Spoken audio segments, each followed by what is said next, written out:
Hello everyone, welcome to agro academy. So दोस्तों, जो हम पीवाईक्यू सीरीज चला रहे हैं इस चैनल पे, उसमें ये सेट नंबर 5 होने वाला है। तो हमने एग्रोनॉमी से स्टार्ट किया था, ये पांचवा पार्ट कवर करेंगे आज के इस वीडियो में। इससे पहले हमने 4 पार्ट कवर कर दिए जिसमें 40 क्वेश्चन बताए थे आपको। तो एएफओ के मेमोरी बेस के क्वेश्चंस हैं, 10 साल के मैंने कलेक्ट किए हैं और बारी बारी सेट से आपको करा रहा हूँ। तो एग्रोनॉमी में एक दो क्लास और आएंगे जिसमें हम 60-70 क्वेश्चन कवर कर देंगे, वो बहुत सफिशियंट है। एक प्रॉपर आइडिया लग जाएगा कि आपको कि एग्रोनॉमी से कहाँ कहाँ से आपको पढ़ना है। ठीक है, तो एग्रोनॉमी एंड होने के बाद हम स्टार्ट करेंगे एनिमल हस्बेंड्री। और इसका क्वेश्चन ऑलरेडी रेडी कर दिया था मैंने, 50 क्वेश्चंस रेडी कर दिए हैं और इसको मैंने टेस्ट के फॉर्मेट में आपको दिया हुआ है। को आपने टेस्ट नहीं दिया है तो जाइए, डिस्क्रिप्शन में लिंक है पोर्टल पे या फिर एप्लीकेशन पे जाके उसको फ्री में अटेम्प्ट कर सकते हैं। ठीक है, आज की इस वीडियो में आगे बढ़ते हैं, देखते हैं कौन कौन से क्वेश्चंस हैं। क्वेश्चन नंबर 41 से स्टार्ट हो रहा है क्योंकि हमने 40 क्वेश्चंस ऑलरेडी कवर कर दिए हैं 4 पार्ट में। और कंबाइंड पीडीएफ भी आपको मिल जाएगा पांचों पार्ट का। टेलीग्राम पे जाना है आपको, डिस्क्रिप्शन में लिंक है, टेलीग्राम पे जाइए, वहां से आप डाउनलोड कर लीजिए इस क्लास के बाद। ठीक है, तो क्या बोल रहे हैं क्वेश्चन में, what is the practice called where the new crop are cultivated. कौन सी प्रैक्टिस है जिसमें हम न्यू क्रॉप कल्टीवेट करते हैं from the regrowth of stubble left after the initial harvest. तो एक बार तो हार्वेस्टिंग हो गई, हार्वेस्टिंग करने के बाद कुछ स्टबल लेफ्ट हो गए जिसको हम लोग रूट स्टॉक बोलते हैं ना, रूट स्टॉक कुछ लेफ्ट हो गए, वो फिर से रीग्रोथ हो गए। ठीक है, एक नए क्रॉप का जन्म दिए, उसको फिर से कल्टीवेट करना कौन सा प्रैक्टिस कहलाता है। आपके ऑप्शन है relay cropping, inter cropping, strip cropping, ratoon cropping या फिर सिक्वेंशियल क्रॉपिंग। देखो, ये क्वेश्चन मैंने पहले क्यों ऐड किया हुआ है क्योंकि हमने हर एक सेट में ट्राई किया है कि जो कॉन्सेप्ट लगे कि भैया वहाँ से क्वेश्चन बने हैं और बनने के भी आसार हैं, और इसके लिए थोड़ा सा डीप जाते हैं हम लोग उस क्वेश्चन पे। ठीक है, अब यहाँ पे अलग अलग नाम है, cropping system, cropping pattern, farming system. अब ये सभी भारी भरकम वर्ड हैं और यहाँ पे भी अलग अलग जो डेफिनेशन है वो लोगों को याद नहीं होती है। तो हम आज की इस वीडियो में वही कोशिश करेंगे कि आपको चीज़ें याद हो जाएं और थोड़ा सा आइडिया भी लग जाए। ठीक है, अब क्रॉपिंग सिस्टम का टॉपिक है, थोड़ा सा वो समझना पड़ेगा क्या होता है। अब यहाँ पे सबसे पहला ये डायग्राम देखो। ठीक है, ये डायग्राम दिख रहा है, ये थोड़ा सा ऐसा समझने वाली चीज़ें हैं जैसे आपने रीजनिंग पढ़ा होगा। रीजनिंग में क्या बोलते हैं कि आल ए आर बी। ठीक है, all B are C, same उसी प्रकार से है। अब यहाँ पे ए कौन सा है, बी कौन सा है, सी कौन सा है, ये हम समझेंगे। यहाँ पे सबसे कोर में हमारा क्रॉपिंग पैटर्न। ठीक है, क्रॉपिंग पैटर्न उसको पहले समझते हैं। क्रॉपिंग पैटर्न आप समझ गए तो क्रॉपिंग सिस्टम, फार्मिंग सिस्टम बहुत ही ईजी है, वो भी आप समझ जाएंगे। अब क्रॉपिंग पैटर्न समझने के लिए कुछ चीज़ें यहाँ पे लिखी हुई हैं। क्या लिखी हुई हैं, टाइम प्लस स्पेस अरेंजमेंट। कुछ आइडिया लग रहा है क्या है, क्या बोल रहे हैं ये डिफिनेशन में, टाइम प्लस स्पेस अरेंजमेंट को हम लोग क्या बोलते हैं, क्रॉपिंग पैटर्न। ये तो भैया कुछ समझ नहीं आ रहा क्या होता है टाइम, क्या होता है स्पेस अरेंजमेंट। आइए यहाँ पे समझते हैं। ठीक है, जो स्टैंडर्ड डिफिनेशन है क्रॉपिंग पैटर्न क्या बोलते हैं, yearly sequence and special arrangement of crop. Yearly sequence और स्पेशल अरेंजमेंट ऑफ क्रॉप। लेकिन भैया आप तो बोल रहे थे टाइम प्लस स्पेस अरेंजमेंट, तो वही ना है, जो ईयरली सीक्वेंस हम बता रहे हैं वही आपका पैटर्न है। यानी कि क्रॉप का अरेंजमेंट, सीपी क्या है आपका, क्रॉप का arrangement in with the time sequence. Time sequence आपको समझना है कि भैया हमारे पास साल चल रहा है, उसमें सीजन्स होते हैं अलग अलग, उसी को हम टाइम सीक्वेंस मान के बोलते हैं। अब जैसे टाइम सीक्वेंस में हम देखते हैं तो हमारा खरीफ सीजन आ गया। अब खरीफ सीजन में हमारे पास फील्ड है, अब हमको इनको पैटर्न में ग्रो करना है अपने क्रॉप को, उसको अरेंजमेंट देना है, एक स्पेशल अरेंजमेंट देना है, किसको, क्रॉप्स को एक स्पेशल अरेंजमेंट देना है, ताकि ताकि हमें अधिक से अधिक यील्ड मिले और उस सीजन के लिए कौन सा क्रॉप सुटेबल है वही हम क्रॉप ग्रो करने वाले हैं। तो क्या हो गया, अरेंजमेंट विथ टाइम सीक्वेंस। तो टाइम के सीक्वेंस को ध्यान में रखते हुए क्रॉप का अरेंजमेंट जो हम करते हैं वही आपका सीपी कहलाता है, यानी कि क्रॉपिंग सिस्टम। अब टाइम सीक्वेंस में हमारे पास खरीफ सीजन है, खरीफ सीजन आप हम आपने ले लिया, खरीफ सीजन आ गई, अभी खरीफ सीजन चल रही है आपकी, इसमें आपका हमारे पास फील्ड है। ठीक है, अब इसमें हम लोग पैटर्न बनाएंगे, हमारे पास फील्ड है और थोड़ी फील्ड हमारी जो है वो लो लैंड पे है। आपने देखा होगा कि यार ताल में खेत है, जो लोग ताल में रहते हैं, जो ताल वाली खेत है उसमें आप ये लगा दो, राइस लगा दो। ठीक है, क्योंकि जो हमारा प्लेन एरिया है वो ताल क्या होता है, थोड़ा सा नीचे होता है, वहाँ पे वाटर का रिटेंशन होगा, जो पानी वहाँ पे जाके रुकेगा, बारिश का पानी, वो क्या होगा, हमारे जो राइस है उसके ग्रोथ के लिए काफ़ी ज़्यादा हेल्पफुल होगा। तो लो लैंड पे हम लोग लगा दिए आपका पैडी। अब कुछ जो है प्लेन एरिया वहाँ मेज ग्रो कर दो, कुछ है अपलैंड जहाँ पे पानी की कमी है, ठीक है, वहाँ पानी जो है रहता रुकता नहीं है, टिकता नहीं है, वहाँ पानी की कमी है, तो हम लोग मिलेट्स लगा दिए। तो ये आपका स्पेशल अरेंजमेंट है किसका, क्रॉप्स का। आपके पास एक ही फील्ड है, एक ही पीस ऑफ लैंड है, उसमें हम स्पेशल अरेंजमेंट करते हैं किसका, अलग अलग क्रॉप का, इन द टाइम सीक्वेंस। यही आपका सीपी कहलाता है। तो अगर क्रॉपिंग पैटर्न की बात हो रही है तो वहाँ पे ध्यान में रखना है कि भैया कोई भी हमारे एक पीस ऑफ लैंड है, हम लोग क्या करेंगे, ईयरली सीक्वेंस के हिसाब से क्रॉप का स्पेशल अरेंजमेंट करने वाले हैं। अगर ये दो वर्ड नहीं दिखते, ये दो कीवर्ड नहीं दिखते, तो आपको क्रॉपिंग पैटर्न का डेफिनेशन नहीं माना जाएगा। बेसिक तरीके से समझ लिया आप लोगों ने। अब इसी तरीके से हमारे पास रबी सीजन आएगा तो उसमें हम लोग अलग अलग पैटर्न बना के क्रॉप को ग्रो करेंगे। बस यही आपको समझना है क्या होता है क्रॉपिंग पैटर्न। आई होप थोड़ा सा आइडिया आपको लग गया होगा।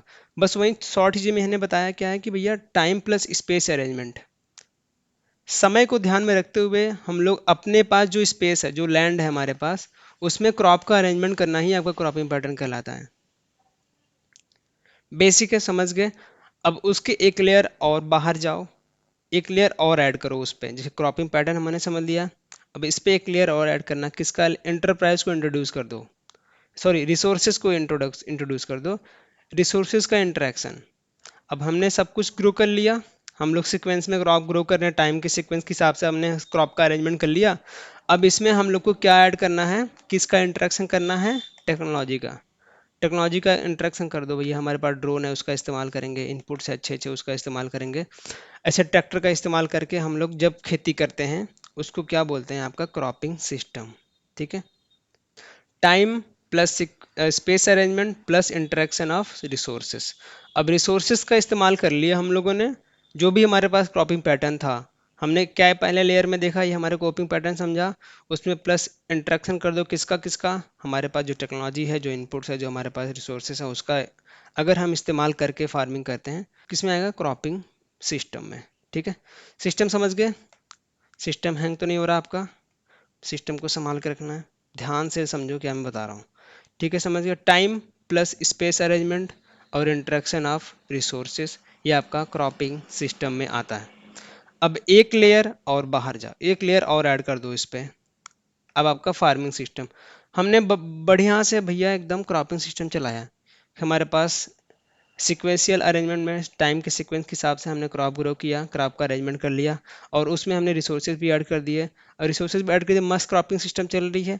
अब प्लस उसमें हम लोग क्या करेंगे, डेयरी फार्मिंग, कि भैया हमारा क्रॉप मस्त चल रहा है, हमने उसको ऑटो पायलट पर डाल दिया है, अब हम करेंगे, हमारे पास बहुत टाइम है, हम करेंगे डेयरी फार्मिंग। ठीक है, अब डेयरी फार्मिंग उसमें इंट्रोड्यूस कर दिए तो क्या हो गया आपका farming system. Other enterprises, other enterprises में कुछ भी हो सकता है, आपका पोल्ट्री बाजू में लगाना हो तो लगा दो, डेयरी लगाना हो लगा दो, आपको गोट फार्मिंग करना है कर दो। ठीक है, अदर इंटरप्राइजेज कुछ भी इंक्लूड किया आपने, ठीक है, तो आपका किस में आ जाएगा, फार्मिंग सिस्टम में। आपने टाइम स्पेस अरेंजमेंट और रिसोर्सेज के साथ खेती कर ही रहे थे, साथ में उसके आपने इंटरप्राइजेज भी इंट्रोड्यूस कर दिया, तो क्या हो गया आपका फार्मिंग सिस्टम। थोड़ा बहुत आइडिया लगा आपको क्या मैं बताया यहाँ पे, क्रॉपिंग पैटर्न, क्रॉपिंग सिस्टम और फार्मिंग सिस्टम। बस एक चीज़ समझना है, तीनों बहुत आसान है, बाकी के दो आप इजीली उसमें किसका इंट्रैक्शन करना है, रिसोर्सेज का क्रॉपिंग सिस्टम में, और प्लस अदर इंटरप्राइज का इंट्रोड्यूस कर दो आपका फार्मिंग सिस्टम। ठीक है, ये भी अलग अलग प्रकार के होते हैं, क्रॉपिंग पैटर्न भी अलग अलग प्रकार की होती है, उनको भी बारी बारी से हम समझेंगे, सारा डेफिनेशन याद करने वाले। अगर आपको समझ में आ गया हो लाइक ठोक दीजिए, आगे बढ़ते हैं। ये समझ गए। अब यहाँ पे कुछ डिफिनेशन है। क्रॉपिंग सिस्टम हमने क्या देखा कि भैया क्रॉपिंग सिस्टम क्या देखा, हमको इस टाइम के सीक्वेंस के हिसाब से क्रॉप का एक अरेंजमेंट करना है, जो भी हमारे पास पीस ऑफ लैंड है विथ रिसोर्सेस। ठीक है, अब क्रॉपिंग सिस्टम में दो टाइप हैं, ये पैडॉन का नोट्स मैंने यहाँ पे ऐड किया हुआ है, उसी से मैं बता रहा हूँ। ठीक है, यहाँ पे क्रॉपिंग सिस्टम देखो दो टाइप के हैं, आपका पॉलीकल्चर और मोनोकल्चर। पॉली से याद करना दो या दो से अधिक, मोनो यानी कि सिंगल। तो पहले हम मोनोकल्चर को ही समझ लेते हैं, मोनोक्रॉपिंग इसके अंदर में आता है। It refer to growing only one crop one piece of land year after year. तो हमारे पास कुछ लैंड है, हम लोग क्या करते हैं, हर साल बारी बारी से उसी जो पीस ऑफ लैंड है हर साल वही क्रॉप, एक ही क्रॉप ग्रो करेंगे, तो आपका मोनोक्रॉपिक के अंदर आएगा। तो वहाँ का भैया क्लाइमेट ही वैसा है, ठीक है, उस क्रॉप के लिए सिर्फ क्लाइमेट है, ऐसा नहीं है कि कोई मजबूरी है फार्मर की, उसके पास उतने रिसोर्सेस नहीं है, उस वहाँ का क्लाइमेट ही ऐसा है कि हम सिर्फ और सिर्फ एक ही क्रॉप हर साल उसी फील्ड पे ग्रो कर रहे हैं, तो आपका मोनोकल्चर या फिर मोनोक्रॉपिंग के अंदर में आता है। ठीक है, कुछ एग्जाम्पल यहाँ पे दिए हैं, आप देख लो कौन कौन से एग्जाम्पल हैं। Groundnut, cotton, sorghum. तो ये क्या होता है, इनके लिए जो रेनफॉल की लिमिटेशन होती है और वाटर लॉगिंग की समस्या होती है, तो ऐसे क्रॉप को जो फार्मर होता है उस लैंड पे हर साल ग्रो करता है उस वहाँ के क्लाइमेट के अनुसार। तो मोनोक्रॉपिंग समझ गए, मोनोकल्चर। अब क्रॉपिंग सिस्टम में दूसरा कौन सा है आपका, पॉलीकल्चर। पॉलीकल्चर में बहुत सारे टाइप हैं, अब समझते हैं। Multiple cropping, inter cropping, miss cropping, sequential cropping या फिर रिले क्रॉपिंग। तो ये कुछ पॉलीकल्चर के टाइप हैं। मल्टीपल क्रॉपिंग को कैसे समझेंगे, देखो कोई भी डिफिनेशन याद करने से पहले उसमें से कीवर्ड ढूंढो। ठीक है, कीवर्ड पकड़ लिए आप, एक लाइन में डेफिनेशन आप बना सकते हैं, कोई भी बड़े से बड़ा आपका डेफिनेशन दिया हो। तो मल्टीपल यानी कि भैया एक से ज़्यादा, भैया दो या दो से अधिक हम लोग क्रॉप ग्रो करते हैं same piece of land within year, तो आपको क्या बता, मल्टीपल क्रॉपिंग। अब इसमें आता है इंटर क्रॉपिंग। इंटर क्रॉपिंग क्या बोलते हैं, एक सेकेंड। इंटरक्रॉपिंग क्या होता है, इट इंक्लूड ग्रोइंग टू और मोर क्रॉप साइमल्टेनियसली, एक साथ ग्रो करना है दो से अधिक, लेकिन किस में, एक स्पेशल डेफिनिट अरेंजमेंट में ग्रो करना है। इंटरक्रॉपिंग और मिक्स क्रॉपिंग को ध्यान में रखना है। मिक्स मतलब कि भैया कुछ भी खिचड़ी बना दो, हम क्रॉप तो ग्रो कर रहे हैं दो से अधिक, लेकिन इसमें कोई भी डेफिनेट अरेंजमेंट नहीं है मिक्स क्रॉपिंग में। और इंटर क्रॉपिंग में क्या है कि हम तो क्रॉप क्रॉप ग्रो कर रहे हैं दो से अधिक एक साथ ही ग्रो कर रहे हैं, लेकिन हम लोग क्या करेंगे कि वहाँ पे एक बढ़िया सा एक रो अरेंजमेंट में, डेफिनेट रो अरेंजमेंट में हम लोग क्रॉप ग्रो करेंगे, ताकि भैया जो प्रोडक्टिविटी हो हायर हो पर यूनिट एरिया। ठीक है, अगर आप कहीं भी कुछ भी ग्रो कर दे रहे हैं बिना किसी सर पैर के, ठीक है, कुछ क्रॉप ग्रो होंगे कुछ नहीं होंगे, कहाँ पे डेंसिटी ज़्यादा हो कम होगी, लेकिन यहाँ पे हम पैटर्न बना के ग्रो कर रहे हैं ना, एक रो अरेंजमेंट में ग्रो कर रहे हैं, तो वहाँ पे प्रोडक्टिविटी क्या होगी, ऑटोमेटिकली हाई होगी। अब एग्जाम्पल भी देख लो इसमें। ठीक है, मिक्स क्रॉपिंग में क्या क्या एग्जाम्पल्स हैं, sugar cane plus mustard plus onion grow कर दिए, sorghum plus pearl millet plus cowpeas. तो ये कुछ एग्जाम्पल है। अब क्वेश्चन देखो, यहाँ पे डायरेक्टली डेफिनेशन बने हैं, एग्जाम्पल बनने के बहुत ज़्यादा चांसेस हैं। अब देखो क्वेश्चन कैसे फ्रेम होगा, जैसे कि पूछ लिया कि ragi mustard is a example of which of the following cropping system. तो अगर आपके कॉन्सेप्ट नहीं क्लियर होंगे कि भाई रागी के बाद तुरंत मस्टर्ड ग्रो करते हैं, यानी कि ये सीक्वेंस में ग्रो होते हैं क्रॉप।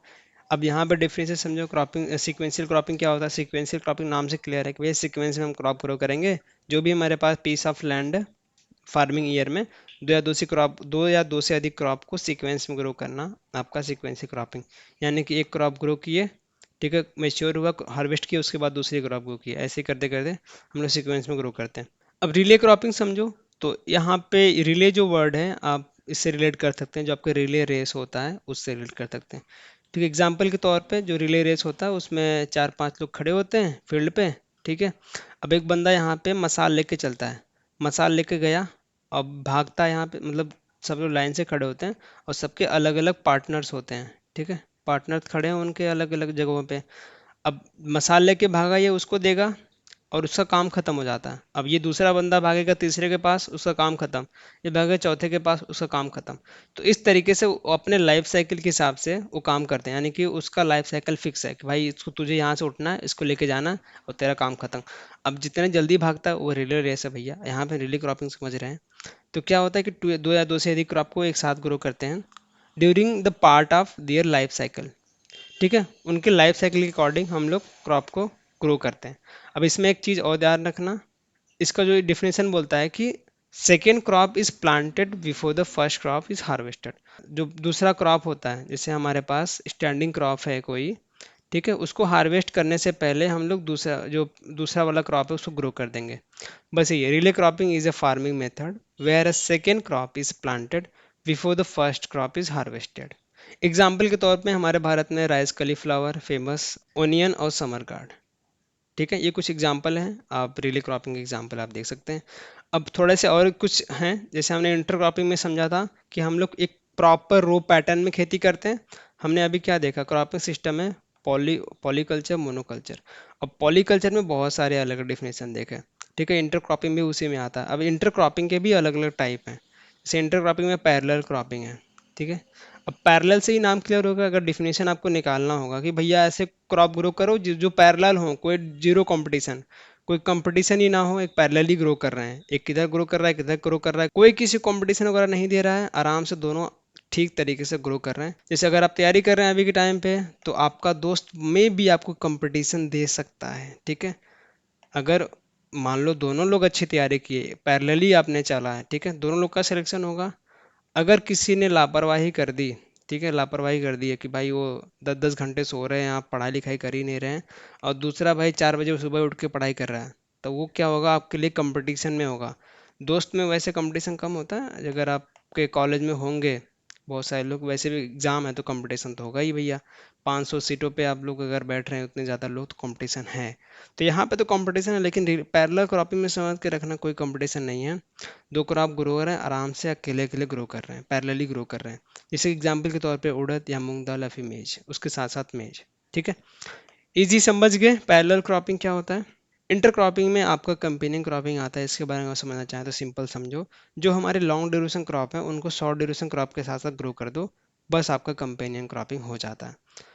देखिए, मिक्स नहीं करना है, मिक्स नहीं करना, अलग अलग ग्रो करना है। दो क्रॉप लिए हमने क्या किया कि भाई जो शॉर्ट ड्यूरेशन क्रॉप है, शॉर्ट ड्यूरेशन क्रॉप है उनको किसके साथ, जो लॉन्ग ड्यूरेशन वाले क्रॉप हैं उनके साथ ग्रो कर देते हैं।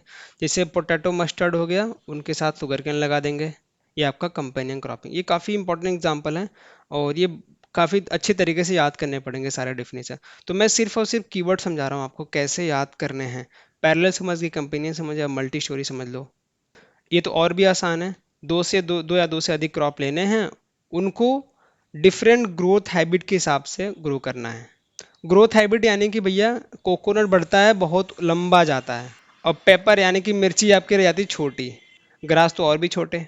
तो मतलब इस तरीके से हम लोग को मल्टी स्टोरी यानी कि एक मल्टी स्टोरी बनाते हैं, मल्टी स्टोरी बिल्डिंग टाइप का, तो उसी तरीके से भाई छोटी बिल्डिंग बड़ी बिल्डिंग उससे बड़ी बिल्डिंग, बस वही चीज़ है। ज़्यादा परेशान होने की ज़रूरत नहीं है कि ऐसे दो या दो से अधिक क्रॉप को हम ग्रो करेंगे, उनके डिफरेंट हाइट्स के बेस पे हम लोग को क्रॉप ग्रो करना है, same piece of land. Example के तौर पे हमने बता दिया आपको, उसके साथ साथ इकोलिप्टस के साथ साथ पपाया ग्रो कर दो प्लस बरसिम ग्रो कर दो, तो ये आपके मल्टी स्टोरी क्रॉपिंग। अब आपके आते हैं स्ट्रिप क्रॉपिंग। इसको कैसे समझेंगे, तो ये एक तरीके से आपका गार्ड का काम करता है, विंड को प्रिवेल करता है, हमारे पास खेत है उसको पैरेलली ग्रो करेंगे हम लोग। तो ये आपका सॉइल कंजर्विंग होता है और सॉइल डिप्लेटिंग क्रॉप्स होते हैं। तो लैंड के स्लोप के हिसाब से हम उसको पैरेलली लगा देते हैं, ताकि हमारे सॉइल का कंजर्वेशन हो और विंड से भी हमारे क्रॉप को बचाए। तो ऐसे आपके स्ट्रिप क्रॉपिंग होते हैं। इसका एग्जाम्पल मैंने नहीं लिखा, अगर किसी को पता हो तो कमेंट में बताइए। रो क्रॉपिंग की बात करते हैं। रो क्रॉपिंग नाम से क्लियर है, is the method of agriculture cultivation where the crop are planted in a straight evenly placed in row। Example के तौर पे crop like corn, soybean, cotton and vegetables such as carrot and lettuce. तो row cropping क्या होता है समझ गए, रो में हम क्रॉप को ग्रो करेंगे, लैंड हमारा एफिशिएंटली यूज हो और जो हमारे मशीनरीज वगैरह हो अच्छे तरीके से हम यूज कर पाएँ, और ये एग्जाम्पल्स मैंने आपको बता दिए हैं। अब सिनर्जेटिक क्रॉपिंग क्या होता है, तो ये नाम बहुत कम लोगों सुने होंगे। सिनर्जेटिक क्रॉपिंग, अगर इसका डेफिनेशन आपके एग्जाम में आता है कि cultivation crop together to achieve higher yield then if grown separately. Separately grow करने से बढ़िया है कि उनको साथ में ग्रो कर दो। किसके लिए भैया, हमारे यील्ड को बढ़ाने के लिए। तो ऐसे कौन से क्रॉप हैं, आपको एग्जांपल दे देगा और आपको क्वेश्चन में पूछ देगा, synergetic cropping, row cropping, strip cropping, multi storey cropping. तो अगर आपको पता है डेफिनेशन, इजीली आप मार्क करके चले आएंगे। ठीक है। सिनर्जेटिक क्रॉपिंग समझ गए क्या होता है। ऐसे दो क्रॉप को ग्रो करना है साथ में, जिससे हम अचीव कर सकें हायर यील्ड को। अगर हम उनको सेपरेटली ग्रो करते हैं उतना ज़्यादा यील्ड नहीं मिलेगा, हम उसको साथ में ग्रो कर देंगे, हमको हमारी लैंड भी उतनी ही यूज होगी और हमें यील्ड ज़्यादा मिलेगा। शुगर कैन और पोटैटो, ये हमारे एग्जाम्पल हैं किसके लिए, सिनर्जेटिक क्रॉपिंग के। और यहाँ पे दो दो डेफिनेशन और हैं अच्छे खासे जो एग्जाम में पूछे गए। देखो, हमें अभी बात करते थे रेटून क्रॉपिंग, ये आ गया यहाँ पे, जो कि इस बार पूछा गया था, जो एग्जाम में है 2020 के पेपर में। इसी को पहले समझ लेते हैं। रेटून क्रॉपिंग हमने क्या बोला, देखा था कि जो हमारे हार्वेस्टिंग करने के बाद जो रूट स्टॉक रह जाते हैं वो फिर से वहां से ग्रो कर रीग्रोथ हो जाते हैं। क्रॉप रीग्रोस आउट ऑफ रूट्स और stalls which where left after the harvest of crop. तो शुगर केन में बहुत ज़्यादा पॉपुलर है ये रेटूनिंग क्रॉपिंग। उसके साथ साथ हम लोग कुछ और क्रॉप जैसे कि बनाना, कॉटन में भी इसका इस्तेमाल करते हैं। रेटून क्रॉपिंग की क्रॉप को हार्वेस्ट कर लेते हैं, लेकिन वहाँ से जो स्टॉक बच जाते हैं, उसके रूट्स बच जाते हैं, उस फिर से रीग्रोथ करके हम फिर से कल्टीवेशन उसका कर लेते हैं। ये आपका रेटून क्रॉपिंग जो कि हमने अभी देखा था इसके डिफिनीशन में। अब यहाँ पे इंटेंसिव क्रॉपिंग भी है भैया, इसको कैसे देखेंगे? अब इंटेंसिव से नाम ही क्लियर है कि इंटेंस में खेती हो रही है, मतलब नंबर ऑफ क्रॉप ग्रो कर दो, बहुत सारे नंबर ऑफ क्रॉप ग्रो कर दो। हमारे पास जितना टाइम है उसमें जल्दी जल्दी ग्रो कर लो भैया, जितना उगाना है उगा लो। इंटेंस में खेती करनी है, आपका इंटेंसिव क्रॉपिंग। समझ गए? तो ये आपके क्रॉपिंग पैटर्न के अलग अलग टाइप हमने आपको बता दिए। अब देखो फार्मिंग सिस्टम में बस ये नाम याद रखना है, wet land based farming system, garden land based farming system और dry land based farming system. और इसमें एग्जाम्पल बहुत ज़्यादा इंपॉर्टेंट है, ये आपको याद करने ही करने हैं। अगर डायरेक्टली क्वेश्चन बन जाता है crop plus fish plus mushroom is comes under which of the following farming system, तो आप फंस जाएंगे। अगर तीनों नाम याद नहीं है कि एग्जाम्पल याद नहीं होंगे तो आप गलत करके आ जाएंगे। तो ये आपके ऊपर मैं छोड़ रहा हूँ, कैसे याद करना है ये आपके ऊपर है कि भाई आप ध्यान से देख लो। Dry land based farming system में crop goat agro forestry, crop goat agro forestry plus horticulture, ये सारे आपके ड्राई लैंड में आ जाएंगे। गार्डन लैंड में कौन कौन से आ रहे हैं और वेट लैंड में कौन कौन से आ रहे हैं। समझ गए? तो ये 2 पेजेस मैंने ऐड किए थे डाउन नोट से, जो आपको समझाना था मुझे। आई होप आपको समझ आ गया होगा और डिफिनीशन सारे क्लियर हो गए होंगे। ठीक है, अब आगे बढ़ते हैं। क्वेश्चन नंबर 42 क्या पूछ रहे हैं? TSS percentage of sugar cane ripening. Answer तो मार्क कर लिए ना, इजी था। क्या था आंसर? यही है आंसर आपका, रेटून क्रॉपिंग। ठीक है, इसमें हमने देखा कि जो इनिशियल जब हार्वेस्ट कर लेते हैं हम लोग क्रॉप को, तो उसके जो रूट्स होते हैं, स्टॉक होते हैं, वो फिर से वहाँ से रीग्रोथ हो जाते हैं। ठीक है, रीग्रोथ हो जाते हैं और फिर से हम उसका कल्टीवेशन कर लेते हैं, वो आपका रेटून क्रॉपिंग है। एग्जाम्पल के तौर पे क्या देखा था हमने? बनाना, बनाना, और इसमें हम लोग कॉटन भी देखे थे, और शुगर कैन। शुगर कैन काफ़ी पॉपुलर एग्जांपल है। ठीक है, समझ गए? 42 में आ जाते हैं। क्या पूछ रहे हैं? टीएसएस परसेंटेज पूछ रहे हैं कितने में, शुगर कैन राइपनिंग के टाइम पे टीएसएस परसेंटेज कितना होता है। तो ऑप्शन है आपके 14%, 80, 20, 25, 30, 33। तो यहाँ पे दो ऑप्शन मैंने बहुत क्लोज डाल दिए। ये रेंज में होता है TSS percentage sugar cane ripening के लिए, 18 से 20%। तो 20 ही मेन देगा, ऐसा कभी ऑप्शन नहीं देगा, 18 भी देगा, 20 भी देगा। ठीक है, तो ये हम मिटा देता हूँ। तो 20% आपका करेक्ट आंसर हो जाएगा इसके लिए। तो टीएसएस का तो पूरा नाम आपको पता होगा, टोटल सॉल्युबल सॉलिड। ये क्या होता है भैया? मेनली किससे बना होता है? शुगर से बना होता है। और शुगर आपका किससे बना होता है? सुक्रोज और प्लस फ्रक्टोज, इनका मिश्रण होता है आपका शुगर। तो क्या बोल रहे हैं कि भैया पूछे थे कि राइप राइप शुगर कैन में कितना परसेंट टीएसएस होता है, तो आपका 20% होता है।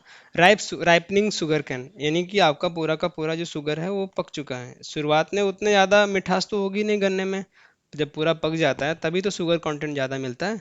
तो जो भी क्रॉप में शुगर कंटेंट मिलेगा उसका टीएसएस हाई होगा।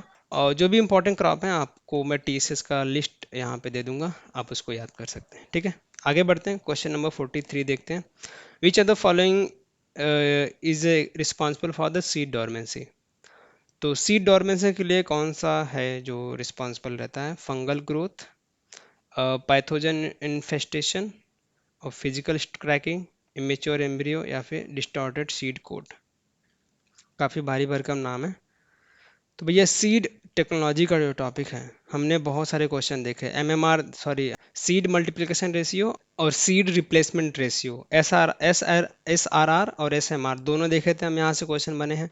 सीड डॉर्मेंसी से क्वेश्चन आया हुआ है। उसके साथ साथ जो आपका अलग अलग सीड होते हैं ना, कि भाई सर्टिफाइड सीड में उनका कलर क्या होता है और कितनी परसेंट प्योरिटी पाई जाती है। तो सीड टेक्नोलॉजी वाला टॉपिक मतलब बहुत ज़्यादा इंपॉर्टेंट है, बहुत ही छोटा है।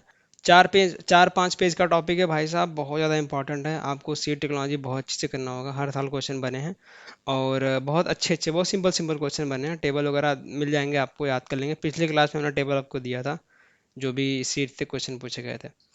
अब सीड डॉर्मेंसी के लिए कौन सा रिस्पॉन्सिबल है? अब सीड डॉर्मेंसी क्या होता है वो पहले समझ लो। हमने बहुत सारे सीड लाए, हमने बो दिए। अब कुछ सीड ऐसे होते हैं भैया, उनको सब कुछ दे दो, पानी खाना दाना सब कुछ मिला, लेकिन वो ग्रो नहीं होते हैं। उनको सब कुछ सुविधाएं मिल रही है, उसके बावजूद भी वो ग्रो नहीं हो रहे हैं। सब कुछ उनके फेवर में है फिर भी वो ग्रो नहीं कर रहे हैं। ये आपका जो फिनोमेना वो आपका सीड डॉर्मेंसी के अंडर में आता है। अब ये इसके लिए क्या क्या रिस्पॉन्सिबल है वो समझते हैं। आई होप आप लोगों ने सीट तो देखा होगा, सीट दिखाते हैं आपको। तो ये कुछ ऐसा सीड है। ये आपका इमेज है तो एक्चुअल मत मानना, कुछ चीज़ें डिफरेंट भी होंगी। अगर आपने बीएससी एजी किया है तो आपके प्रैक्टिकल रूम में आपके कॉलेज में देखा होगा सीड वगैरह कैसा होता है। तो इमेजिनरी सीड समझ के कुछ टर्म्स जो दिए हैं उसको समझ लो आप सबसे पहले। तो सबसे ऊपर ही जो भाग होता है, ये कवर दिख रहा है आपको, ये कोड जो बना हुआ है, तो दोनों तरफ से देख लो, ये आउटसाइड का है, ये इनसाइड से दिखाया गया है। तो सीड कोड जिसे हम टेस्टा बोलते हैं, ऊपरी लेयर आपका इधर से ये देखो पतला सा लेयर गया है ना सबसे ऊपर, तो वही ऊपर दिखाया गया है, ये आपका सीड कोड। तो ये है आपके रेडिकल्स कहाँ डेवलप होते हैं? प्राइमरी रूट्स में, ठीक है। आपका सीड का ही पार्ट है, सबसे प्राइमरी रूट्स में ही आपका रेडिकल्स डेवलप होते हैं। उसके बाद हाइलम, ये कुछ मार्किंग बनी होती है, हर एक सीड के हाइलम अलग होती है, ठीक है। ह्यूलम के नीचे आ जाओ, एंडोस्पर्म। एंडोस्पर्म क्या होता है? तो ये आपके सीड के अंदर एक न्यूट्रिएंट रिच टिश्यू होते हैं। तो क्या करते हैं ये? Provide food for the developing embryo. तो एम्ब्रियो को डेवलप करने के लिए फूड प्रोवाइड करते हैं। समझ गए एंडोस्पर्म। यहाँ पे आपको कॉटिलेडॉन दिख रहा होगा जिसे हम सीड लिप के नाम से जानते हैं। उसके बाद आपको एपिकोटाइल और हाइपोकोटाइल, इन दोनों को समझते हैं। एपिकोटाइल क्या होता है? तो एम्ब्रियो का ही पार्ट है ये, और जो कि कॉटिलेडॉन के ऊपर आपको देखने को मिलता है। ऐसे ही आपका हाइपोकोटाइल है। हाइपोकोटाइल की प्लेस देखो, रेडिकल और एपिकोटाइल के बीच में जो ये जगह है। एपिकोटाइल आगे चल के आपका स्टेम वगैरह बनने वाला है, और हाइपोकोटाइल क्या करता है भाई, जो सीड होते हैं हमारे उसको फोर्स करता है वो बाहर, मतलब कि जर्मिनेट हो अच्छे से। तो ये आपका फर्स्ट ट्रू लीफ यहाँ पे जर्मिनेट होते हुए दिख रही होगी। तो ये कुछ टेक्सोनॉमी है, बेसिक चीज़ें जो आपको थोड़ी बहुत आइडिया होना चाहिए कि भाई सीड के अंदर कौन कौन चीज़ें होती हैं। अब देखो, जो हमने क्या देखा था, हमको डॉर्मेंसी देखनी है। डॉर्मेंसी यानी कि सीड जर्मिनेट क्यों नहीं होता। सब कुछ मिल रहा है, सीड को फेवरेबल कंडीशन है उसको जर्मिनेट होने की, फिर क्यों नहीं हो रहा भाई? कुछ तो दिक्कत हो रही होगी, दिक्कत तो है। अब यहाँ पे 3 टाइप की डॉर्मेंसी पाई जाती है। कौन कौन से कारण हैं हम समझते हैं। सबसे पहला प्राइमरी, जिसे हम इनहर्ट या फिर नेचुरल डॉर्मेंसी बोलते हैं। ये बहुत ही कॉमन डॉर्मेंसी है। इसमें आपके 2 प्रकार और आते हैं, एक्सोजीनस डॉर्मेंसी और एंडोजीनस डॉर्मेंसी। अब इन दोनों को समझो, एक्सो और एंडो। एक्सो मतलब कि बाहरी जो भी फैक्टर हैं, एम्ब्रियो के बाहरी जो भी फैक्टर हैं वो कॉज होते हैं एक्सोजीनस डॉर्मेंसी में, जैसे कि फिजिकल डॉर्मेंसी, मैकेनिकल और केमिकल। फिजिकल यानी कि जो सीड हम लोग बो रहे हैं उसके सीड कोट होते हैं, काफ़ी हार्ड लेयर के होते हैं, ठीक है। सीड कोट काफ़ी हार्ड है, उसके अंदर वाटर एयर वगैरह को जाएगा नहीं, तो जाहिर सी बात है वो ग्रो नहीं होगा। ऐसे मैकेनिकल डॉर्मेंसी में देखते हैं, इंडो एक्सोजीनस में, तो जो आपका फिजिकल स्ट्रक्चर है सीड का वही खुद रिस्ट्रिक्ट करता है, जिसकी वजह से एम्ब्रियो की ग्रोथ रुक जाती है। उसी प्रकार से केमिकल, तो कुछ सर्टेन प्रकार के केमिकल्स प्रेजेंट होते हैं सीड कोट में जो कि जर्मिनेशन को प्रिवेंट करते हैं, ठीक है। इसी वजह से सीड की डोमिनेंसी पाई जाती है। प्राइमरी में आपका सेकंड जो हमने देखा था एक्सो मतलब कि बाहरी जो फैक्टर है, तो एम्ब्रियो के अंदर के जितने भी फैक्टर हैं, जैसे कि मॉर्फोलॉजिकल फैक्टर हो गए, फिजियोलॉजिकल और मॉर्फोलॉजिकल फिजियोलॉजिकल, इनकी वजह से जो है सीड की डोमिनेंसी कॉज होती है। तो मॉर्फोलॉजिकल फैक्टर में क्या हम लोग देखते हैं, जो एम्ब्रियो होता है वो इमेच्योर रह जाता है, फुल्ली मैच्योर नहीं होता, इसकी वजह से डोर्मेंसी क्रिएट होती है। अब यही क्वेश्चन हुआ था, अगर इसका डेफिनेशन जिसको पता रहा होगा उस टाइम पे कि भाई एंडोजीनस में मॉर्फोलॉजिकल डोर्मेंसी की वजह से, मॉर्फोलॉजिकल फैक्टर की वजह से उसमें एम्ब्रियो का डेवलपमेंट नहीं होता, एम्ब्रियो इमेच्योर रह जाती है, जिसकी वजह से डोर्मेंसी कॉज होता है। जैसे कि एप्पल सीड आप लेते हैं तो इसमें मॉर्फोलॉजिकल डोर्मेंसी देखने को मिलती है। तो इसका करेक्ट ऑप्शन मार्क करना चाहेंगे तो क्या होगा? सी डोर्मेंसी में क्या रिस्पॉन्सिबल है, हमने क्या देखा यहाँ पे, इमेच्योर एम्ब्रियो, ठीक है। ऑप्शन नंबर डी करेक्ट हो जाएगा, जो कि एंडोजीनस डोर्मेंसी के अंडर में आती है मॉर्फोलॉजिकल फैक्टर।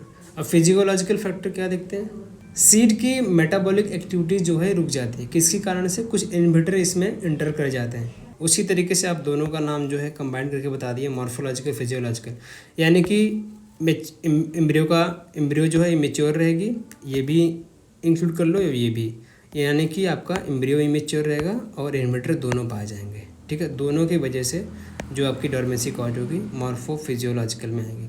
समझ गए? आपका जो इनहर्ट डोर्मेंसी में, प्राइमरी या फिर नेचुरल डोर्मेंसी में 2 प्रकार हमने देख लिए, दोनों में जितने भी प्रकार थे वो हमने देख लिए। अब सेकंड है आपका इंड्यूस्ड डोर्मेंसी। इसमें कौन कौन सा है? थर्मो और स्पेक्ट्रो। थर्मो यानी कि भैया अगर टेम्परेचर बहुत ज़्यादा बढ़ गया या तो बहुत कम हो गया, उसकी वजह से आपका ये डोर्मेंसी कॉज होता है। स्पेक्ट्रो यानी कि लाइट, तो लाइट की कंडीशन की वजह से ये आपका इंड्यूस्ड डोर्मेंसी में दोनों प्रकार में समझ लिए, थर्मो और स्पेक्ट्रो, ठीक है। और ये थर्ड टाइप जो है आपका इन्फोर्स्ड डोरमेंसी। इन्फोर्स्ड डोरमेंसी, अगर हम सीड वगैरह बोते हैं तो बहुत ज़्यादा अंदर का सीड प्लेस कर दिए तो जनरेट नहीं हो पाता है, और कुछ एक्सटर्नल फैक्टर जैसे कि आपका इन्वायरमेंट उसके लिए सूटेबल नहीं रहा, लाइट नहीं पहुंच पा रही है, टेम्परेचर नहीं पहुंच रहा है, मॉइस्चर नहीं मिल पा, तो ये मेन जो फैक्टर है जो इन्फोर्स्ड डोरमेंसी कॉज करते हैं, ठीक है, समझ गए। तो इनके जो मेन डेफिनेशन है, बेसिक आइडिया आपको होना चाहिए। अगर डायरेक्टली डेफिनेशन दे रहा है और डोरमेंसी का नाम पूछ रहा है तो आपको ये पता होना चाहिए, ठीक है। तो सी टेक्नोलॉजी का टॉपिक भाई साहब बहुत इंपॉर्टेंट है, जो मैं पहले बता चुका हूँ, उसको बहुत अच्छे से करना है आपको, ठीक है दोस्तों। आगे बढ़ते हैं नेक्स्ट क्वेश्चन की तरफ। क्वेश्चन नंबर 44 क्या पूछ रहे हैं, in which crop Norin 10 the source of dwarfing gene. तो क्रॉप का नाम बताना है जो कि डॉर्फिन जीन, क्या नाम है उसका, नॉरिन 10 का सोर्स माना जाता है। कौन से क्रॉप में नॉरिन 10 का जो डॉर्फिन जीन पाया जाता है। अब देखो इसके लिए तो क्रॉप है आपका वीट। अब डॉर्फिन जीन यानी कि जो वीट की हाइट घटाते। अब इसकी अलग कहानी है। अब क्या हुआ कि जब इसकी खोज हो रही थी तो बहुत सारे साइंटिस्ट थे, तो खेत के किनारे जा रहे थे गेहूँ के, और उन्होंने देखा कि भाई कुछ तो भाई बढ़िया गुड़ ग्रो किए हैं आपके बीट क्रॉप, कुछ छोटे छोटे रह गए। उन्होंने क्या किया, छोटे छोटे वाले को उठा लिया कि भाई देखते हैं इसका। लाइब्रेरी में जाके थोड़ा रिसर्च वगैरह किया, इस पर स्टडी हुई, तो उनको पता चला कि भाई वीट में एक नॉरिन 10 नाम का डॉर्फिन जीन पाया जाता है, जिसकी वजह से वीट के प्लांट की हाइट छोटी रह जाती है। ऐसी कोई रियल कहानी नहीं बता रहा हूँ मैं, इसको सीरियसली मत लेना। तो ये जीन जो हैं सिर्फ वीट के में ही नहीं बल्कि अलग अलग सोर्सेज के, अलग अलग क्रॉप के अलग अलग जीन्स होते हैं जो कि उसको प्लांट को बौना रख देते हैं, मतलब कि उसको ग्रोथ अच्छी तरह से मिलते हैं इन जीन की वजह से, ठीक है। ये क्वेश्चन था। अब देखो यहाँ पे ये समझने वाली बात है, कोई भी एग्जामिनर है क्वेश्चन फ्रेम कर रहा है तो जो आपके एलाइड सब्जेक्ट हैं, ठीक है, एलाइड सब्जेक्ट हैं जैसे forestry, fisheries, sericulture, apiculture, lag culture, ठीक है, इन सब से एग्री इंजीनियरिंग से क्वेश्चन स्ट्रेट फॉरवर्ड आएंगे। जो आपके हेडिंग वाले क्वेश्चन है वहाँ से क्वेश्चन उठा के देगा एग्जामिनर। लेकिन अगर एग्जामिनर को कुछ टफ बनाना हुआ, जो आप ऑलरेडी पढ़े हैं टॉपिक, जो काफ़ी मेजर सब्जेक्ट में आता है, एग्रोनॉमी में अगर बना रहा है तो एग्रोनॉमी के फील्ड क्रॉप में अगर क्वेश्चन बन रहे हैं तो यहाँ से डीप में क्वेश्चन जा सकते हैं, ठीक है। डेयरी से क्वेश्चन बने तो वहाँ पे डीप में जा सकते हैं, हॉर्टिकल्चर में डीप में जा सकते हैं। अगर डिफ़िकल्ट क्वेश्चन देखने को मिलेंगे, अगर मेजॉरिटी सब्जेक्ट जो है आपका 12 क्वेश्चन आ रहे हैं तो 3-4 क्वेश्चन इतने ज़्यादा डीप में जाएंगे। लेकिन ऐसा भी नहीं आप सुने नहीं होंगे, क्वेश्चन डीप में रहेगा लेकिन आपने उसका थोड़ा बहुत आइडिया लगा होगा। तो ये होता है रिवीजन का पावर। अगर आप रिवीजन अगर अच्छे से करते हैं, सारा टॉपिक टच करते हैं, क्रॉप अगर अच्छे से करते हैं तो दिक्कत नहीं आती है आपको एग्ज़ाम में क्वेश्चन सॉल्व करने में। और कुछ क्वेश्चन तो भैया प्रेजेंस ऑफ माइंड से ही आप कर सकते हैं, ऐसा नहीं कि आपको बुक में मिल जाएगा। तो 2-3 चीज़ें रिलेट करके क्वेश्चन बनता है और ये ब्रॉड नॉलेज की वजह से आप उसको आंसर कर पाते हैं, अपने डेली लाइफ से आप रिलेट करके आंसर कर पाते हैं, ठीक है। आगे बढ़ते हैं। क्वेश्चन नंबर 44 देखिए क्या पूछ रहे हैं, which drainage method used in high water table areas to remove excess water from the beneath of the surface. अब बीनीथ ऑफ द सरफेस का मतलब क्या है, मतलब कि सब सरफेस। तो भैया अगर जिनको पता है यहीं पे आंसर छिपा है। अब एग्जैक्ट लैंग्वेज ये था या नहीं पता, लेकिन अगर ऐसा वो टर्म आपको एग्जाम में मिल रहा होता है तो आप इजीली भाई साहब मार सकते हैं कि भाई जब सरफेस के बीनीथ जा रहा है तो ऑटोमेटिक सब सरफेस, ठीक है, सब सरफेस ड्रेनेज। अगर ड्रेनेज का टॉपिक बहुत छोटा है, अगर आपने पढ़ा होगा तो ईजी है। ड्रेनेज से क्या मतलब होता है, सबसे पहले समझो, आर्टिफिशियल तरीके से हम लोग को एक्सेस वाटर निकालना है। कहाँ पे, क्रॉप फील्ड, जो भी आपका क्रॉप फील्ड है वहाँ पे आर्टिफिशियल तरीके से जो भी एक्सेस वाटर है उसको निकाल दो, ये आपका ड्रेनेज कहलाता है। अब यहीं पे सरफेस ड्रेनेज, सरफेस यानी कि भैया सतह पे, जो भी सतह पे आपके खेत वगैरह में पानी है, फरो बनाओ, थोड़ा बहुत फरो बनाओ, नाली वाला बनाओ, कुछ लोग पे बना दो, और जहाँ पे गड्ढे वगैरह होंगे आपके, जैसे खेत रहता है, खेत के किनारे अगर नहर बह रही है, अगर खेत में पानी बहुत ज़्यादा जमा हो गया, सरफेस में पानी बहुत ज़्यादा जमा हो गया, तो क्या करना है, थोड़े छोटे फरो बना दो, ठीक है, नालियाँ बना दो, वो पानी बहते हुए आराम से नहर में चला जाता है। तो ड्रेनेज सिस्टम सिंपल समझो कि भैया इंडिया का ड्रेनेज सिस्टम उतना कुछ खास है नहीं, ठीक है। अगर कहीं बारिश थोड़ी बहुत हो जाती है, दिल्ली मुंबई से शहरों में, ये कॉमन एग्जांपल दे रहा हूँ मैं, दिल्ली मुंबई शहरों में बारिश हो जाती है तो पानी 2-2 दिन तक वहीं पे खड़ा रह जाता है, यानी कि ड्रेनेज सिस्टम ख़राब है। अभी दुबई में कुछ महीने पहले बारिश हुई थी, उन्होंने 1-2 दिन में पूरा पानी साफ़ कर दिया वहाँ से निकाल के, मतलब रोड एकदम क्लीन। तो ये दर्शाता है कि अगर आप डेवलपमेंट देश में है तो वहाँ का ड्रेनेज सिस्टम बहुत अच्छा होता है। फॉरेन कंट्री में कितनी भी बारिश हो, सड़कों पर पानी जमा नहीं होता है, उनका ड्रेनेज सिस्टम बहुत अच्छा होता है। ठीक है, तो ये सिंपल एग्जांपल तरीके से समझो। अब सरफेस ड्रेनेज समझ गए। अब सब सरफेस यानी कि विद इन द सॉइल, तो सॉइल के अंदर सॉइल के अंदर के जो एक्सेस वाटर है उनको वहाँ से आर्टिफिशियल तरीके से निकालना, वो आपका सब सरफेस ड्रेनेज के रूप में आता है। अब बहुत सारे अलग अलग मेथड है सरफेस ड्रेनेज करने के लिए, सब सरफेस के लिए।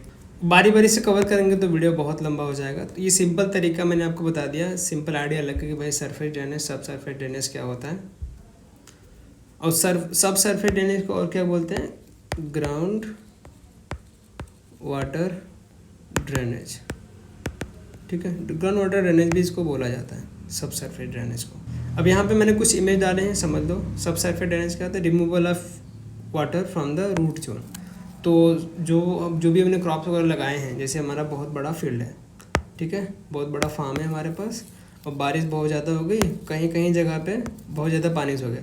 अब जो सरफेस जो पानी है हम लोग फरो बना के आराम से निकाल सकते हैं। अब पानी ऐसा जमा हो गया कि भाई अंदर तक पानी है, कुछ अंदर तक पानी जमा हो गया, कुछ वाटर टेबल तक पानी जमा हो गया, अब ये निकलने का नाम नहीं ले रहा। तो ये आर्टिफिशियल तरीके से कुछ तरीके लगा के, पाइप मेथड लगा के या फिर मोल्ड ड्रेनेज के माध्यम से हम इसको पानी कहीं स्लोप पे बना के नीचे गिरा देते हैं। ठीक है, जैसे यहाँ पे देखो, यहाँ पे हमने क्या किया, गड्ढा कर दिया है, और जो भी ग्राउंड वाटर पानी जमा था अब क्या करेगा, इसके थ्रू जहाँ स्लोप होगा उस तरफ पानी गिर जाएगा।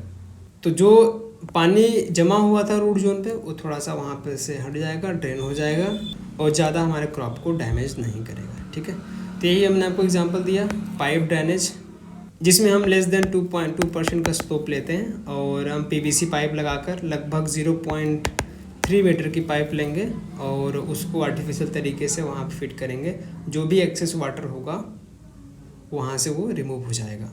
तो कौन कौन से मेथड अडॉप्ट किए गए हैं सरफेस ड्रेनेज के लिए और सब सरफेस ड्रेनेज के लिए, आप एक बार देख लेना नोट्स में जाके। बहुत ज़्यादा याद करने की ज़रूरत नहीं है, सिंपल तरीका, छोटा टॉपिक था, क्वेश्चन यहाँ से बना है। तो भाई साहब, जो भी अगर आप एग्रोनॉमी कर रहे हैं तो मेन जो टॉपिक हैं ड्रेनेज वाले, इरोजन वाले, वाटर कंजर्वेशन के, इरिगेशन के, क्रॉपिंग सिस्टम के, तो इनको बहुत अच्छे से करना पड़ेगा आपको। आगे देखते हैं क्वेश्चन नंबर 46। देखिए 46, अभी कुछ क्वेश्चन और देखने को मिलेंगे इसमें। 46 चल रहा है, movement of plant toward the sunlight. Movement of plant toward the sunlight. अब देखो, प्लांट का मूवमेंट सनलाइट की तरफ हो रहा है, उसको क्या बोलते हैं। अब तो बहुत ही कॉमन क्वेश्चन है, लेकिन जिनको टर्म्स याद हो गए वही आराम से क्वेश्चन मार्क कर पाएंगे। इतना कंफ्यूजिंग ऑप्शन दिया हुआ है, बहुत ही क्लोज ऑप्शन है इसमें। अब देखो, फोटोसिंथेसिस सबको पता होगा क्या होता है, सबको पता है कि भाई ये जो प्लांट अपना खाना बनाना है, खाना बनाने की प्रक्रिया को फोटोसिंथेसिस करते हैं। इसमें क्या होता है, हम लोग देखते हैं कि जब जो प्लांट के लीव्स होते हैं वो लोग सनलाइट एब्जॉर्ब करते हैं। ठीक है, सनलाइट जब पड़ती है प्लांट के लीव्स, तो कैसे खाना बनाएगा, उसके पास CO2 है और प्लस पानी है। ठीक है, कार्बन डाइऑक्साइड उसके पास रहता ही है, एब्जॉर्ब करता है, उसके पास थोड़ा सा पानी मिल गया तो क्या करेगा भैया, वहाँ से क्या बनाएगा, ग्लूकोज बनाएगा। ठीक है, ग्लूकोज बनाया, जो कि हम इसको शुगर कंटेंट के रूप में मानते हैं, और प्लस यहाँ पे ऑक्सीजन बनाएगा जो कि हमको मिलता है। तो ये बेसिक प्रक्रिया होती है भाई इस फोटोसिंथेसिस में। सनलाइट मिला, उसके पास CO2 है और थोड़ा सा पानी मिला के उसको ग्लूकोज बनाया, जो कि उसके ग्रोथ के लिए ग्लूकोज इंपॉर्टेंट है। अगर एनर्जी मिल रही है ग्लूकोज के फॉर्म में तो प्लांट क्या होगा, अच्छा खासा ग्रोथ होगा हमारा। बस ये बेसिक प्रक्रिया है।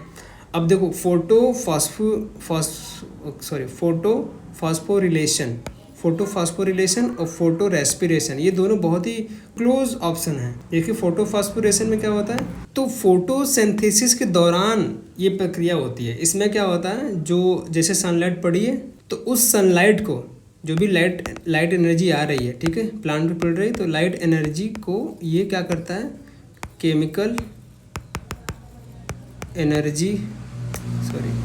एनर्जी में कन्वर्ट कर देता है सनलाइट को। यानी कि ATP फॉर्मेशन, बेसिक समझो कि ATP फॉर्मेशन में ये हेल्प करता है ड्यूरिंग द फोटोसिंथेसिस। तो ये फोटोसिंथेसिस के दौरान की प्रक्रिया है, फोटोफॉस्फोरिलेशन। अब फोटो रेस्पिरेशन को समझो। फोटो रेस्पिरेशन की प्रक्रिया बिल्कुल सिंपल समझो कि इसमें ऑक्सीजन की मात्रा जो है प्लांट में मतलब काफ़ी ज़्यादा रह जाती है। ये कैसे रहेगा जैसे कि गर्मी के सीज़न में अगर हॉट क्लाइमेट है तो प्लांट को पता नहीं वाटर मिलेगा कि नहीं आगे चल के, तो प्लांट बिहेव करता है कि भाई अपना स्टोमेटा क्लोज कर लो। तो इसको स्टोमेटा होते हैं, स्मॉल ओपनिंग होती है, उसको क्लोज कर लेता है। इसको क्या होता है कि वाटर को कंजर्व करने के लिए स्टोमेटा का क्लोज कर लिया। अब क्या होगा, हमारा प्लांट जो है CO2 क्या करता है, एब्जॉर्ब करता है, उसका इंटेक रुक जाएगा और O2 रिलीज़ करता है, उसका इंटेक बढ़ जाएगा। ठीक है, CO2 की मात्रा घट गई, O2 की मात्रा बढ़ गई। तो यही प्रक्रिया सिंपल है आपकी फोटो रेस्पिरेशन की। तो क्या इनमें से कोई लग रहा है कि इसकी वजह से ये प्लांट सनलाइट की तरफ टूवर्ड्स मूव करेगा? कोई लग रहा है? बिल्कुल नहीं लग रहा। तो ये आपकी लास्ट जो आपकी ऑप्शन आता है, option number D, phototropism. Photo माने कि लाइट, ठीक है, और ट्रॉपिज्म मतलब कि मूवमेंट। ठीक है, बस अगर जिनको ये भी सिर्फ पता होगा कि फोटोट्रॉपिज्म, फोटो यानी कि लाइट, ट्रॉपिज्म यानी कि मूवमेंट, तो प्लांट का लाइट की तरफ मूवमेंट ही आपका क्या कहलाता है, फोटोट्रॉपिज्म। सबसे बेसिक एग्जांपल है सनफ्लावर। ठीक है, सनफ्लावर आपने देखा होगा कि सूरज के टाइम पे, जब मॉर्निंग के टाइम पे उसकी तरफ झुके होते हैं, और जैसे जैसे सूरज मूव करता है वैसे वैसे अपना जो है फ्लावर्स, ये देखो ये फ्लावर वैसे वैसे मूव करते हैं पूरे दिन में। ठीक है, इवनिंग के टाइम पे जिस तरफ सन होगा उस तरफ मुंडी कर लेंगे, मॉर्निंग के टाइम पे उस तरफ। तो ये बेसिक एग्जांपल है। वैसे भी अगर आपने घर में कोई गमला वगैरह लगाया प्लांट, और कहीं से भी खिड़की से लाइट आ रही होगी, ठीक है, कहीं विंडोज़ वगैरह है, खिड़की से लाइट आ रही है यहाँ पे, तो ये जो आपके गमले में प्लांट है, ठीक है, उसकी तरफ ये मूव करने शुरू कर देता है। ठीक है, समझ गए? तो ये बेसिक कॉन्सेप्ट था। तीनों चारों ऑप्शन आपको थोड़ा सा आइडिया लग गया होगा कि भाई फोटोट्रॉपिज्म क्या होता है, movement of plant toward the sunlight. I hope आपको समझ आएगा। क्वेश्चन नंबर 47 देखते हैं, आगे बढ़ते हैं। 47, मिनिमम आइसोलेशन डिस्टेंस ऑफ ओकरा इन सर्टिफाइड सीड। ये देखो भैया, सीड टेक्नोलॉजी भैया बहुत इंपॉर्टेंट, बहुत ज़्यादा इंपॉर्टेंट। मैंने अभी 2-3 सेट में जैसे कराए हैं, वहाँ से क्वेश्चन मतलब मिले ही मिले हैं। अब देखो, अब इसको देख के 3-4-5 बार 6 बार देखना पड़ेगा तभी याद होंगे। तो टाइप ऑफ क्रॉप आपके दिए हुए हैं, सेल्फ पॉलिनेटेड में उनकी वैरायटी है, क्रॉस पॉलिनेटेड उनकी वैरायटी है, और ऑफन क्रॉस पॉलिनेटेड में उनकी वैरायटी दी हुई। सर्टिफाइड सीड में ऑसिलेशन डिस्टेंस कितना होता है, फाउंडेशन सीड में कितना होता है, यहाँ पे दिया हुआ है सारा चीज़ें।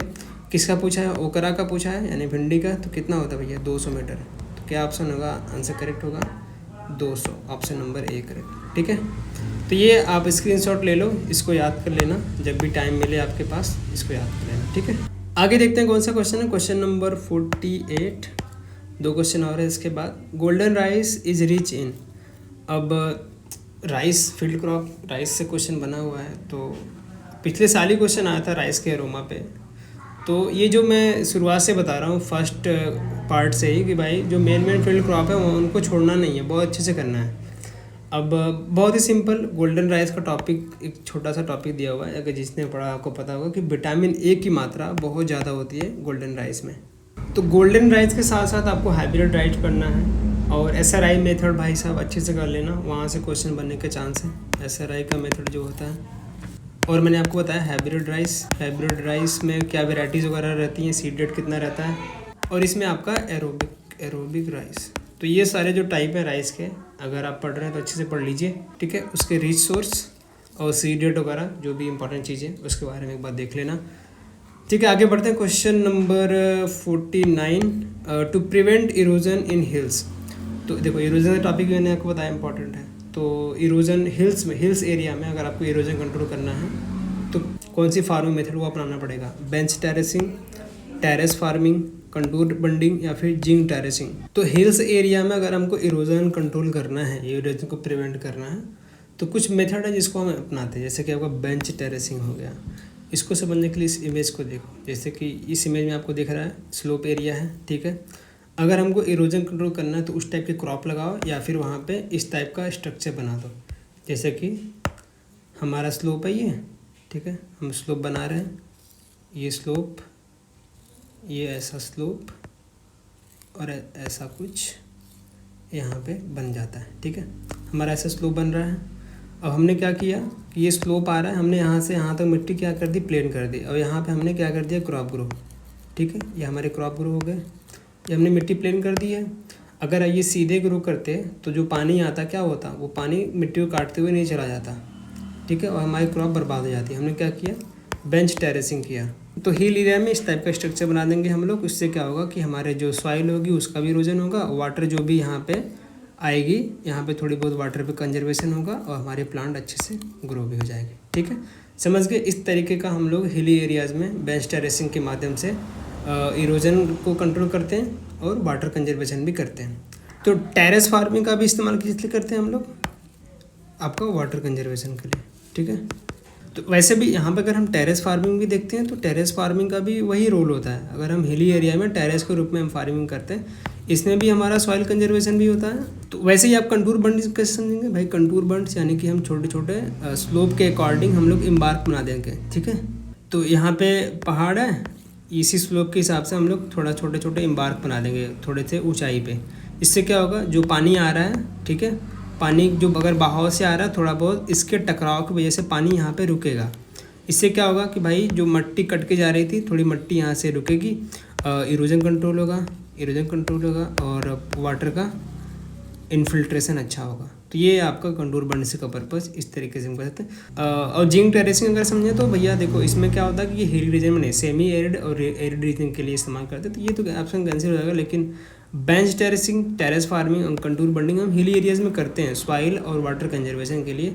तो एग्जैक्ट कौन सा ऑप्शन उस टाइम पे करेक्ट था ये नहीं पता मुझे। आई थिंक कंटूर बंड्स इसके लिए कर सकते हैं, क्योंकि ये ज़्यादा सूटेबल मेथड मुझे लगता है कि इरोजन और सॉइल इरोजन और वाटर कंजर्वेशन के लिए इस्तेमाल किया जाएगा। तो ऑप्शन सी आप कट कर सकते हैं इसमें, या फिर वैसे तो तीनों जो है सॉइल इरोजन कंट्रोल करते हैं।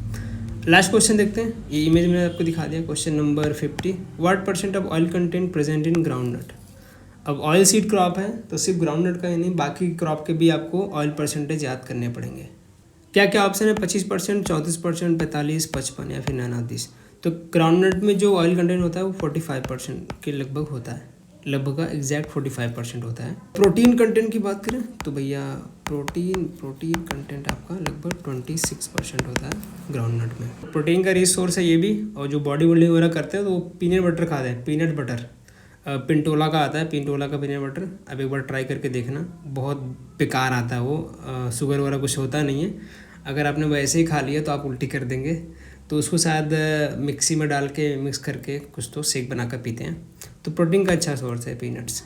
और भी जो क्रॉप है उनके बारे में बात करें तो कितना, देखो मैंने पिछले भी क्लास में बताया था आपका कास्टर ऑयल में कितना 48 से 56% होता है ऑयल कंटेंट। सेफ्लावर में कितना होता है 28 से 32% ठीक है। और शीशम में जो क्रॉप है आपका उसमें कितना होता है 38 से 54%। एवरेज आप 50% मान के चलो कि इसमें इतना ऑयल कंटेंट पाया जाता है। आपका रैपसीड मस्टर्ड कितना % ऑयल कंटेंट होता है, लगभग 37 से 49%। ठीक है, तो ये कुछ अलग जो ऑयल सीड क्रॉप है उनके मैंने ऑयल कंटेंट आपको बता दिए। ध्यान में रखना, अगर क्वेश्चन यहाँ से बने हैं तो मे बी शायद अदर क्रॉप से पूछे जा सकते हैं। ठीक है दोस्तों, ये था वीडियो। 50 क्वेश्चन मैंने आपके लिए करा दिए। इसके बाद हम एनिमल हस्बेंड्री का एक पार्ट करेंगे, 1-2 पार्ट और आएगा एग्रोनॉमी का, सब्र करो, थोड़ा सा कुछ ज़्यादा ही होगा एग्रोनॉमी, लेकिन हम ट्राई करेंगे इसके बाद, मतलब एनिमल स्टार्ट कर देते हैं उसके बाद हम। ठीक है, तो सारे जो मैंने आपको बताए हैं सभी को रिवाइज़ कीजिए एक बार फिर से, और जो भी अलग अलग पार्ट हैं उनको एक बार सभी को देखिए, 1.5x पे लगा के देखिए। और जिनको पैडाउन का नोट्स वगैरह डाउनलोड करना है, आपके डिस्क्रिप्शन में लिंक है, जाके आप ज्वाइन कर सकते हैं। और मैंने आपको बताया था हमारा टेस्ट सीरीज़ भी लॉन्च हो चुकी है, टेस्ट सीरीज़ भी आप ज्वाइन कर सकते हैं। बहुत ही कम प्राइस रखा हमने, बेहतरीन क्वेश्चन आपको देखने को मिलेंगे। ठीक है दोस्तों, इसको यहीं पे एंड करते हैं। थैंक्स फॉर वॉचिंग, मिलेंगे नेक्स्ट टाइम, तक के लिए धन्यवाद।